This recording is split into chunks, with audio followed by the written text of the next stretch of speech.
ମୋ ନା କ୍ଷୀରମୋହନ ରାବର। ମୁଇଁ बरगढ़ जिला भेड़ेन ब्लॉक भांगकुद ग्राम आम घर है। बहुत दीर्घ 17 वर्ष है आम उत्तर प्रदेश नोएडा रही आसुचु। आ भितर गुड़े स्पोर्ट्स कंपटीशन केते साइकिलिंग केते माराथन केते बैडमिंटन सब स्पोर्ट्स प्रतियोगिता जेन जगार भी हेसी मुई पार्टिसिपेट करसी। किंतु बहुत बड़ आकार केबे हाईलाइट ना होता। गत एप्रिल 7 रे माराथन दौड़ थिला त्यागरा स्टेडियम रे। बहुत दूर दूरांतर लोक मैंने आसते दूसरा राज्य भी आसते से 5 किलोमीटर रन करके तृतीय नंबर स्थान अधिकार पाई जहाँद्वारा कि हाईलाइट है।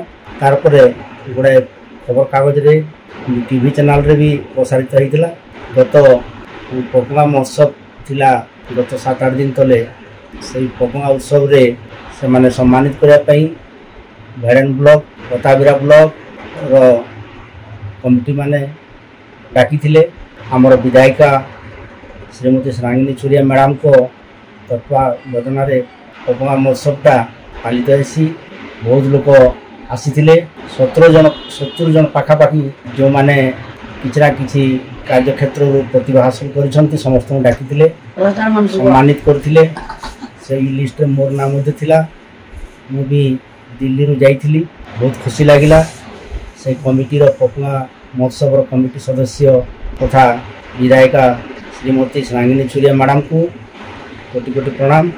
जहाँद्वारा आम निज एरिया रे से बहुत भल काम करिसंती।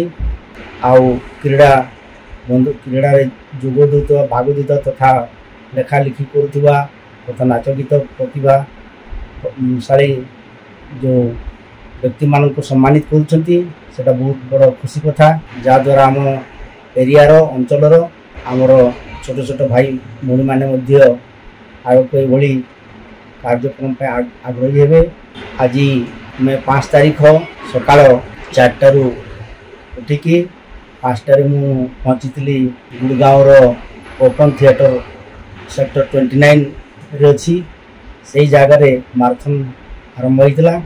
आज अन्य राज्य बहुत लोग आसते दूर दूरांतर बहुत लोग जोग देवाई आसते।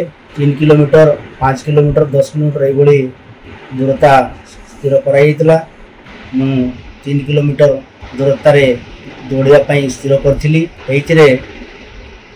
से समय गोटे फिक्स रखी जो समय भितर 15 मिनिट 17 मिनिट भितर आसवाई स्थिर करते से समय भितर मु अतिक्रम करी।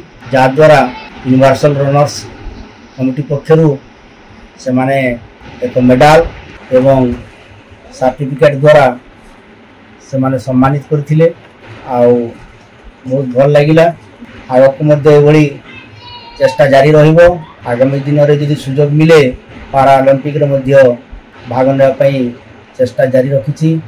आउ ये कार्यक्रम रे जो भी खबर मिले मु पहुँचापी चेष्टा करे। ये कोई मोर वक्तव्य शेष कर।